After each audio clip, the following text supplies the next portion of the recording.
नमस्कार। तो आज के इस क्लास में हम कक्षा अष्टमी के विज्ञान विषय के अध्याय 6, इसका नाम है दहन और ज्वाला, उसके बारे में अध्ययन करेंगे। दहन और ज्वाला जो अध्याय है उसमें आज का जो हमारा अध्ययन का प्रकरण होगा वो है दहन। दहन का अगर हम शाब्दिक अर्थ देखें तो जलने से होता है। यहाँ दो शब्द है, दहन और ज्वाला। दहन और ज्वाला में हम मुख्य अंतर ये देखें तो दहन का मतलब तो होता है कि कोई पदार्थ वह ऑक्सीजन के साथ क्रिया करके जो है वो प्रकाश और ऊष्मा उत्पन्न करे यानी जले, तो वो दहन है। जबकि ज्वाला जो है उसमें भी दहन जैसी क्रिया होती है, पदार्थ जलता है लेकिन एक जो है वो ज्वाला उत्पन्न होती है यानी प्रकाश उत्पन्न होता है। तो कुछ पदार्थ जो बिना ज्वाला के जलते हैं लेकिन फिर भी उनका जो है वो दहन होता है, वो जलते हैं, और कुछ पदार्थ ऐसे होते हैं जो जलते हैं और साथ में ज्वाला से प्रकाश उत्पन्न करते हैं।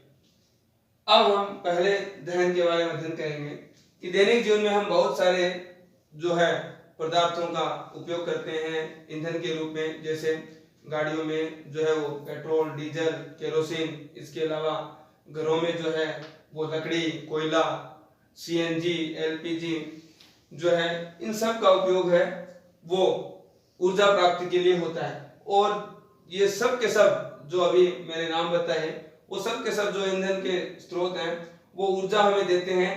तो वो एक रासायनिक क्रिया के द्वारा हमें ऊर्जा प्रदान करते हैं, और वो रासायनिक क्रिया जो है वो उनके दहन से ही पूर्ण होती है। अर्थात ईंधन जो है, ईंधन का कोई भी स्रोत हो सकता है, वो उसका दहन होता है, उसके दहन से जो है हमें ऊर्जा प्राप्त होती है।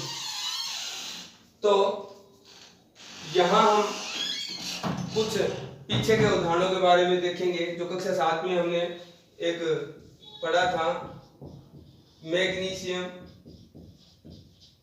रिबन या मैग्नीशियम का फीता भी कह सकते हैं।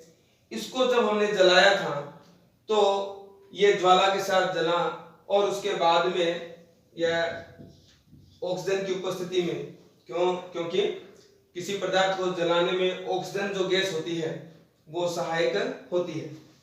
ऑक्सीजन को O2 लिखा हुआ है, इसको हम अगर ये लिखना चाहें तो ये भी लिख सकते हैं, और साथ में अगर O2 लिखना चाहें तो ये भी लिख सकते हैं।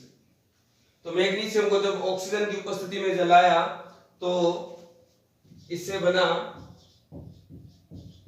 मैग्नीशियम का ऑक्साइड प्लस प्रकाश और ऊष्मा। कहने का मतलब है कि मैग्नीशियम के फीते को जब हम जलाते हैं ऑक्सीजन की उपस्थिति में तो ऑक्सीजन गैस के साथ जो है वो मैग्नीशियम रिबन जो है वो क्रिया करता है और मैग्नीशियम का ऑक्साइड बनता है, और साथ में प्रकाश भी उत्पन्न होता है रिबन को जलाते समय, और साथ में ऊष्मा भी उत्पन्न होती है।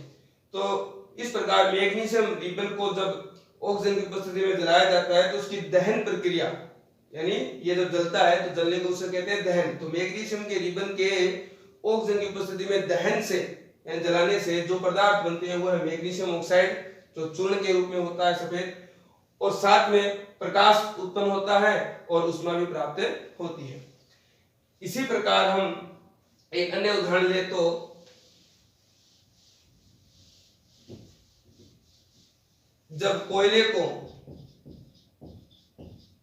को भी ऑक्सीजन की उपस्थिति में जलाते हैं, ऑक्सीजन की उपस्थिति में जलाते हैं तो कार्बन डाई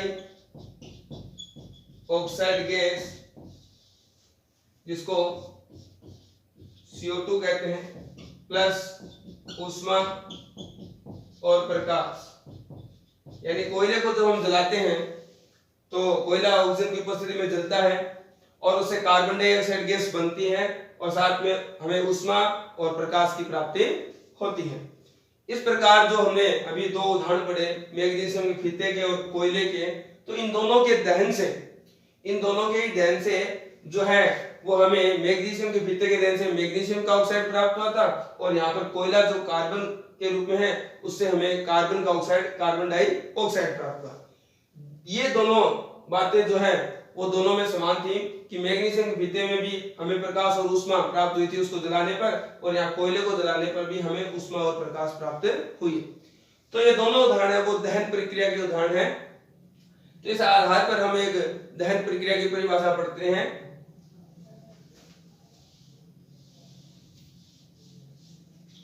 दहन की परिभाषा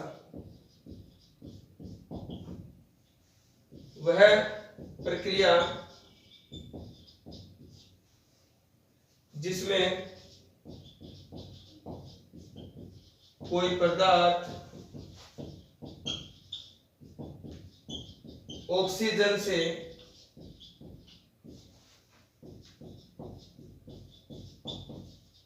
अभिक्रिया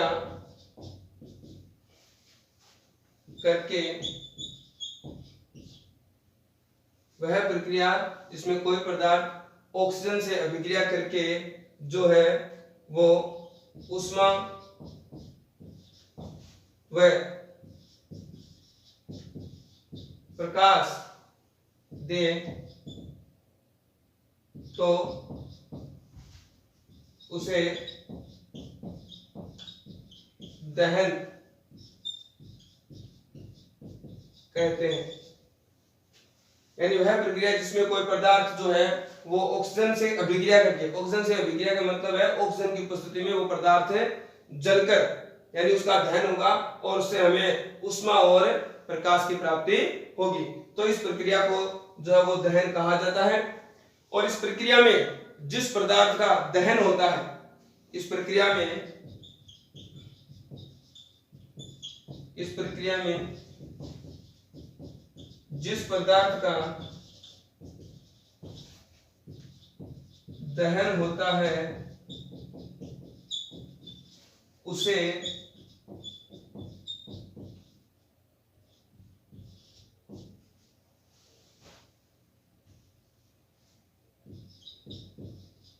दाह्य पदार्थ कहते हैं। अर्थात दहन, जिस पदार्थ का दहन होता है उसे दाह्य पदार्थ या जलने वाले पदार्थ कहते हैं। तो अभी हमने जो पहले दो प्रक्रियाएं जो उदाहरण हमने पढ़े थे दहन प्रक्रिया के, उसमें दाह्य पदार्थ कौन कौन थे? मैग्नीशियम के फीते में जलने पर मैग्नीशियम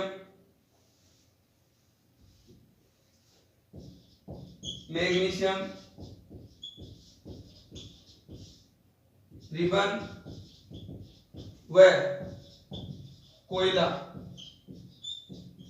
ये दो, इन दोनों के अभी हमने दहन के उदाहरण पहले पढ़े थे।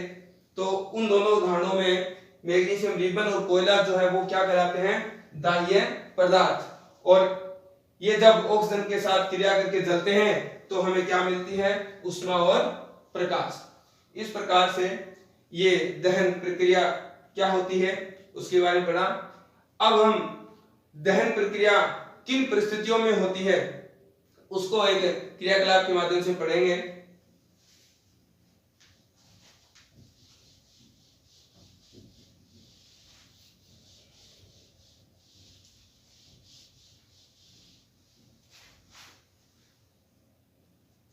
दहन की परिस्थिति, किन परिस्थितियों में दहन प्रक्रिया होती है?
दहन के लिए किन परिस्थितियों की आवश्यकता होती है। इससे पहले जो अभी हमने उदाहरण पढ़े थे उनमें हमने जो भी पदार्थ जिसका भी हमने दहन कराया था उसमें हमने उस पदार्थ को किसकी उपस्थिति में जलाया था, ऑक्सीजन की उपस्थिति में। यानी कि कोई पदार्थ है वो किसकी उपस्थिति में जलता है, ऑक्सीजन की उपस्थिति में जलता है, अर्थात किसी पदार्थ के जलने के लिए ऑक्सीजन की आवश्यकता होती है। अब ऑक्सीजन की आवश्यकता वाली जो परिस्थितियां हैं जिनमें दहन होता है उस परिस्थिति का हम जो क्रियाकलाप जो आपके सामने चित्र दिया गया उसके माध्यम से अध्ययन करेंगे। कि आपके सामने जो है वो 3 चित्र दिए गए हैं कि हम जो है वो 3 मोमबत्तियां लेकर उनको एक टेबल पर रख देते हैं और उस टेबल के ऊपर 2 गुटके लगाकर जो है उस जलती हुई तीनों मोमबत्तियां जो जली हुई मोमबत्तियां हैं, पहली जली हुई मोमबत्ती पर एक कांच का जार रख देते हैं जो नीचे से भी खुला है और ऊपर से भी खुला है। दूसरी स्थिति में हम जो जार को रखते हैं वो लकड़ी के गुटकों को हटाकर, और तीसरी में जो है वो उसके ऊपर जो है वो हम कांच की जो है एक प्लेट रख देंगे। तो पहले सबसे पहले जो है वो हम इस प्रकार से रखेंगे, तीनों प्रयोग एक साथ, तीनों स्थितियां एक साथ नहीं करेंगे, इनका क्रम से अध्ययन करेंगे। तो सबसे पहले हम जो है वो मेज पर एक मोमबत्ती रखकर और 2 गुटकों के ऊपर जो है हम एक कांच का जार है वो रख देते हैं और मोमबत्ती है वो जलती रहती है। कारण क्योंकि जो गुटके हैं वो टेबल से कुछ ऊपर उठे हुए हैं तो नीचे से जो है वो जार में हवा यानी ऑक्सीजन प्रवेश करती रहती है और इस मोमबत्ती को जो है वो जलने के लिए ऑक्सीजन मिलती रहती है और मोमबत्ती है वो सही तरीके से ज्वाला के साथ जलती है। फिर हमने क्या किया कि इन दोनों गुटकों को हटा दिया और जार को सीधा मेज के ऊपर रख दिया। अब क्या होगा कि ये जार ऊपर से तो खुला है लेकिन नीचे से इसके ऑक्सीजन गैस प्रवाहित या प्रवेश नहीं कर रही, अर्थात इस मोमबत्ती को जलने के लिए जो वो ऑक्सीजन मिलना जो वो बंद हो जाता है। तो शुरुआत में जो जितनी ऑक्सीजन होती है उसके साथ ये मोमबत्ती जो वो जलती है, लेकिन हिलती हुई अर्थात कंपित करती हुई ये जो ज्वाला है वो धुआं देती है। पहले वाले में जब ऑक्सीजन पूरी मिल रही थी तो एकदम से सही तरीके से ज्वाला है वो दिख रही थी, यानी मोमबत्ती अच्छी तरीके से जल रही थी। लेकिन जब ऑक्सीजन मिलना बंद हो गया, यहाँ से गुटके हटा दिए, तो ये जो मोमबत्ती की ज्वाला है वो कंपित करती हुई धुआं देने लग जाती है। और उसके बाद हम इस जार के ऊपर एक कांच की प्लेट रख देते हैं तो क्या होता है कि दोनों तरफ से ही जार है वो बंद हो जाता है, ऊपर से भी और नीचे से भी, और कुछ ही समय पश्चात है वो मोमबत्ती वो बुझ जाती है।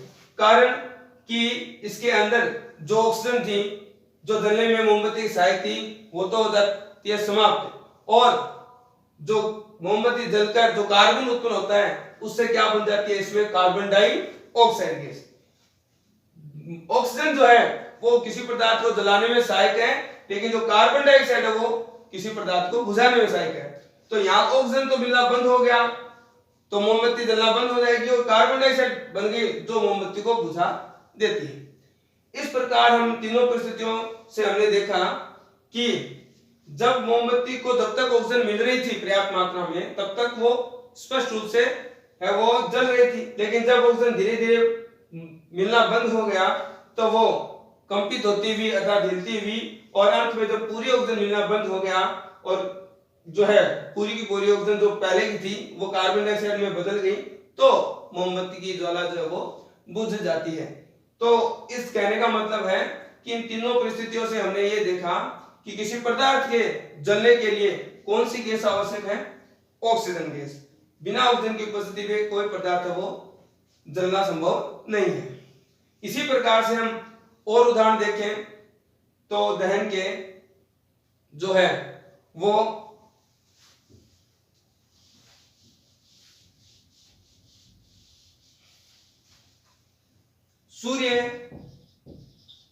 सूर्य का स्वयं का प्रकाश और उष्मा होती है। सूर्य का स्वयं का प्रकाश व उष्मा होती है। जो कि नाभिकीय अभिक्रियाओं से बनते हैं। सूर्य में नाभिकीय विखंडन, नाभिकीय संलयन, ये अभिक्रियाओं के नाम है। ये अभिक्रियाएं होती रहती है जिसके कारण जो है वो सूर्य का स्वयं का प्रकाश और ऊष्मा उत्पन्न होती है, अर्थात सूर्य में स्वयं में भी है वो दहन की प्रक्रिया वो चलती रहती है। तो सूर्य भी एक, या सूर्य के अंदर होने वाली अभिक्रियाएं भी दहन प्रक्रियाओं का एक अच्छा उदाहरण है। इसी प्रकार से जो दहन की परिस्थितियों के लिए जो अभी हमने क्रियाकलाप को पढ़ा था कि ऑक्सीजन की आवश्यकता होती है, उसी का हम एक और उदाहरण ले सकते हैं।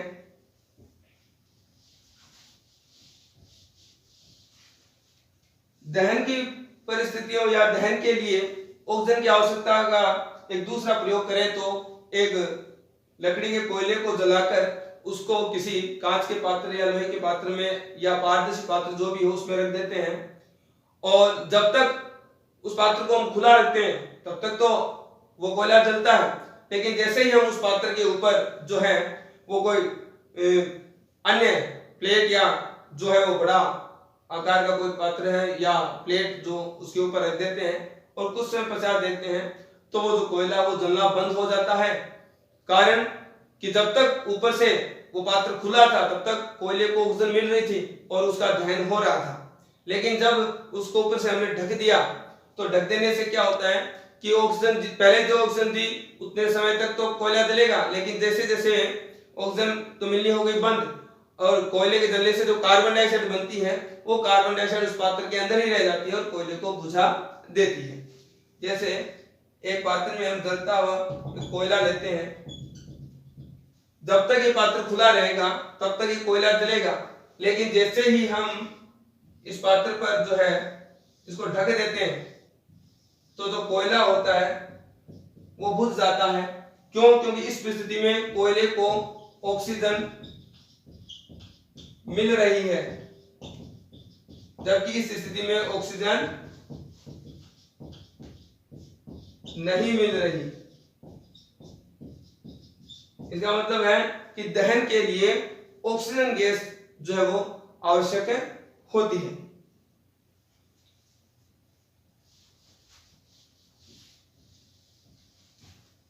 इस प्रकार जो हमने दहन परिस्थितियों के बारे में जो है वो अध्ययन किया। कई बार हम देखते हैं कि किसी व्यक्ति के कपड़ों में जब आग लग जाती है तो उसे कंबल से ढक दिया जाता है तो आग कुछ समय बुझ जाती है। कारण कि कंबल से ढक देने से जो है उस कपड़े में लगी हुई आग को ऑक्सीजन मिलना बंद हो जाता है और जो कपड़े जल रहे होते हैं वो कुछ समय पश्चात बुझ जाते हैं, क्योंकि कपड़े से ढकने से, कंबल से ढकने से एक तो ऑक्सीजन गैस मिलना बंद हो गई, दूसरा कपड़े के जलने से जो धुआं बनेगा उसमें कार्बन डाइऑक्साइड गैस होगी तो वो उस जो भी आग कपड़े की होगी उसको बुझा देगी। तो ऑक्सीजन मिलना बंद हो गया कंबल ढकने से और कार्बन डाइऑक्साइड जो गैस अंदर अंदर बन रही है धुएं से वो उस आग को बुझा देती है और कुछ समय पश्चात ही उस व्यक्ति के कपड़ों की आग है वो शांत हो जाती है। अब हम देखते हैं कई बार कुछ रोचक उदाहरण ध्यान रखिए आगे कि जंगल, जो घने जंगल होते हैं जैसे बांस के जंगल, उन जंगलों में अपने आप गर्मियों में जब तापमान बढ़ जाता है तो आग लग जाती है। उस आग लगने का कारण क्या है कि वहां पर कोई आग लगाने कोई व्यक्ति तो जाता नहीं, लेकिन अपने आप आग लग जाती है। इसका कारण यह है कि बांस के जो पेड़ होते हैं वो जब हवाएं चलती है और मौसम गर्म होता है, बहुत गर्मी होती है, तो वो एक दूसरे पर रगड़ खाते हैं, धातु में एक दूसरे में घर्षण होता है। घर्षण के कारण क्या होता है कि बांस में जो वो ऊष्मा उत्पन्न होती है, दूसरा कि तापमान गर्मी भी बहुत होती है जिसके कारण एक तो बांस घर्षण के कारण ऊष्मा उत्पन्न होती है, दूसरा आसपास का जो वातावरण है वो भी गर्म होता है, तीसरा कि घर्षण के कारण ऊष्मा उत्पन्न होती है और साथ ही आसपास के वातावरण से ऑक्सीजन गैस भी बांस जो आपस में घर्षण जिनमें ऊष्मा उत्पन्न हो रही है उनको मिलती है। तो उस घर्षण के कारण जो ऊष्मा उत्पन्न होती है उससे वो बांस है वो जल उठते हैं और उन जंगलों में आग लग जाती है और धीरे धीरे वो आग पूरे जंगल में फैल जाती है। तो इन जंगलों में आग लगने का एक कारण जो वो घर्षण होना भी है। अब हम देखते हैं कि कोई पदार्थ जो है वो जलता कब है, जिसको हम कहते हैं ज्वलनता। जैसे हम किसी माचिस को देखें तो वो अपने आप नहीं जलती, माचिस की तीली जो है वो अपने आप नहीं जलती, उसे जलाने के लिए हमें उसे माचिस की जो साइड वाली परत होती है उस पर रगड़ना पड़ता है, घर्षण उत्पन्न करना पड़ता है, ऊष्मा उत्पन्न करनी पड़ती है। इसी प्रकार से जलती हुई तीली को हम कागज के पास ले जाते हैं तो वो जल उठता है, लेकिन उसी जलती हुई तीली से हम किसी लकड़ी, बड़ी लकड़ी को जलाना चाहे तो वो आसानी से नहीं जलती, उस पर हमें केरोसिन या अन्य कोई पदार्थ है वो डालना पड़ता है, तब जाकर वो आसानी से जलती है। तो इस प्रकार से कि हर पदार्थ है वो अलग अलग जो है वो तरीके से क्यों जलता है, तो उसका कारण है ज्वलनता। कि जिस पदार्थ या कोई पदार्थ जो है अपने ज्वलन ताप तक पहुंच जाता है, यानी किसी पदार्थ का ताप उसके ज्वलन ताप यानी उसके जलने वाले ताप तक पहुंच जाता है तो वो पदार्थ जलने लग जाता है। तो कागज का ज्वलन ताप कम होता है, इसलिए वो सामान्य से छोटी सी जो माचिस की तीली होती है उसकी ज्वाला से भी जल उठता है, लेकिन लकड़ी का ज्वलन ताप जो वो अधिक होता है, इसलिए वो माचिस की जो ज्वाला होती है उसमें उतना ताप नहीं होता कि वो लकड़ी के ज्वलन ताप के बराबर लकड़ी को ताप दे सके, उष्मा दे सके, इसके कारण लकड़ी जलती नहीं। इसलिए उस पर क्या केरोसिन आदि तेल डाला जाता है। केरोसिन आदि जो तेल होते हैं उनका ज्वलन ताप जो है वो कम होता है, इसलिए जब उनके पास सामान्य जो तीली है जलती हुई ले जाते हैं तो केरोसिन तेल है वो जल्द ही है वो आग पकड़ लेता है, उसका ज्वलन ताप कम होता है, और केरोसिन जैसे जलना शुरू होगा तो केरोसिन किसके ऊपर होगा, लकड़ी के ऊपर, तो वो लकड़ी भी आसानी से जलने शुरू हो जाएगी। इसलिए लकड़ी को जो है जल्दी जलाने के लिए उस पर केरोसिन का छिड़काव किया जाता है, क्योंकि केरोसिन का जो जलन ताप है वो कम होता है और वो जल्द ही आग पकड़ लेता है। जबकि सीधी लकड़ी को हम जलाना चाहे तो वो उसका ज्वलन ताप अधिक होता है, इसलिए वो देरी से जलती है। तो ज्वलन ताप की परिभाषा पढ़ते हैं।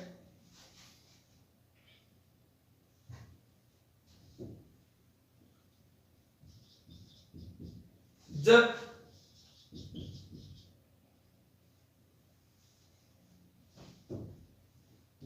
किसी पदार्थ का वह ताप जिस पर वह जल उठता है